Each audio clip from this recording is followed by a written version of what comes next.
बारिश की लड़की भाग तेज।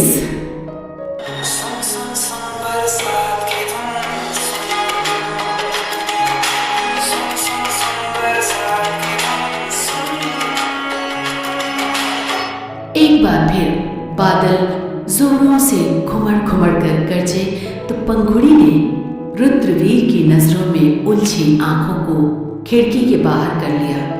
रुद्रवीर ने चेहरे पर हाथ फिराया। बरसात की धुन उसके दिल के तार को छेड़ रही थी। रुमाल निकालकर उसने पंखुड़ी की ओर बढ़ाया और गाड़ी दोबारा स्टार्ट की।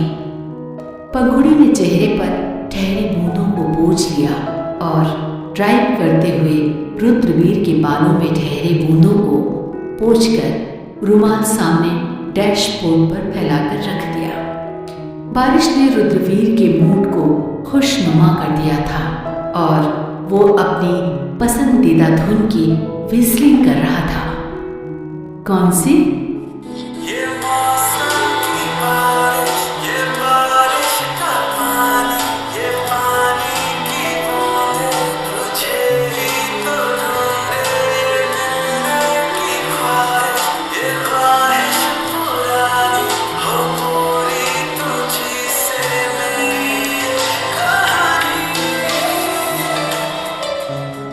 मूर्ति की दुकान पर पहुंचे दोनों। तब तक मौसमी बारिश खत्म हो चुकी थी। हमेशा की तरह बाहरी दुनिया में घबराई सी पंखुड़ी रुद्रवीर का हाथ थामे चल रही थी।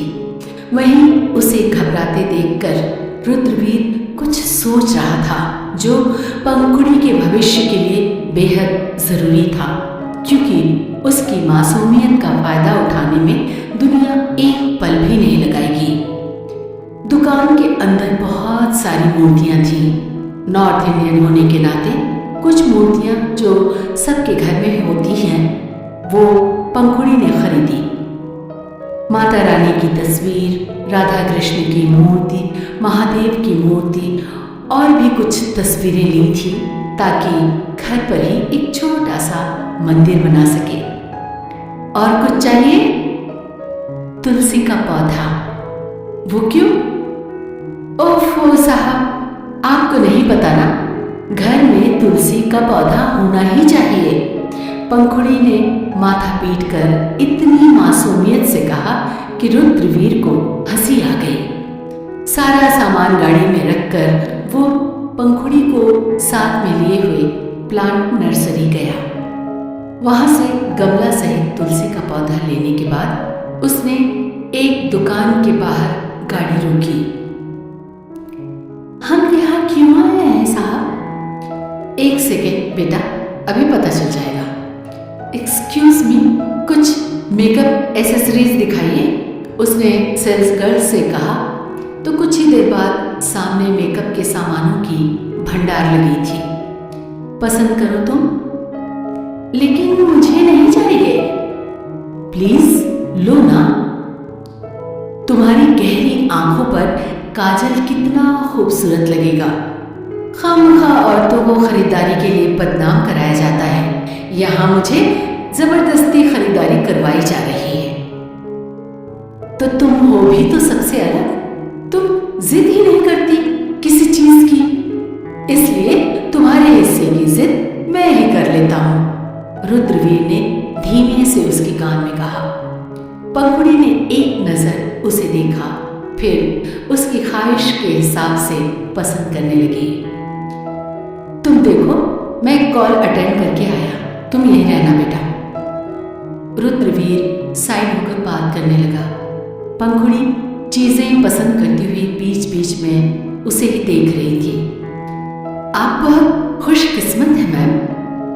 सर आपसे बहुत प्यार करते हैं, तभी तो इतने प्यार से खरीदारी करवा रहे हैं, सेल्स गर्ल ने कहा। पंखुड़ी नजर झुकाकर धीमे से मुस्कुराई। प्यार नहीं, मोहब्बत जो दो अनजानों की रूह को जोड़ती है। पंखुड़ी के हिलते लब धीरे से बुदबुदाए, जो उसकी हल्की सी मुस्कान को गहरा खींच गए। क्या बात है जालिमा, मैं रहता हूँ तो एक मुस्कान के लिए तड़पाती हो और अकेले अकेले कितना मुस्कुरा रही हो। मेरे बारे में ही सोच रही थी ना? कान के पास धीमी फुसफुसाहट हुई तो पंखुड़ी ने अपने बगल खड़े रुद्रवीर को देखा और बोली, आपके अलावा कोई और हो सकता है क्या मेरे मुस्कुराने की वजह? हाय, ऐसे तो ज्यादा बोलती नहीं, और जब बोलती हो तब कसम से दिल लूट कर ले जाती है। रुद्रवीर ने दिल पर हाथ रखकर कहा तो सेल्स गर्ल खिलखिला उठी। वहीं पंखुड़ी ने झेप कर चेहरे पर हाथ रखकर अपना सिर झुका लिया। रुद्रवीर भी झेप गया था। जल्दी जल्दी पेमेंट कर वो पंखुड़ी को लेकर वहां से निकल गया। पूरे रास्ते पंखुड़ी रुद्रवीर को घूर रही थी। कितना घूरोगी पंखु? खाओगी क्या मुझे? कितने बड़े वाले दुष्ट हैं आप। क्या था वो जो आपने वहां किया? वो दीदी कैसे हंस रही थी, कितना अजीब लगा मुझे।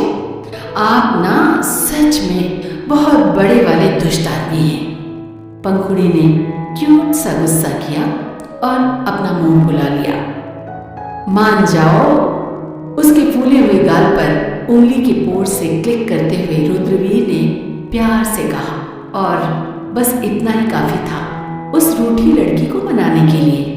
दोनों घर की ओर बढ़ गए और रास्ते में मौसम की बरसात दोबारा झिमिर झिमिर बरसने लगी। कुछ तो खास बात होगी हमारी मोहब्बत में जो उसकी पाक साफगी का गवाह बनने बादल अपनी बूंदों को भेजता है। खिड़की के बाहर झांककर रुद्रवीर ने सोचा और मुस्कुरा उठा। बरसात की धुन सुनते दोनों घर पहुंचे तो पंखुड़ी को गाड़ी से उतरने से मना कर दिया रुद्रवीर ने।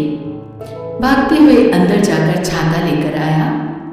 इस सब में वो खुद भीग गया था।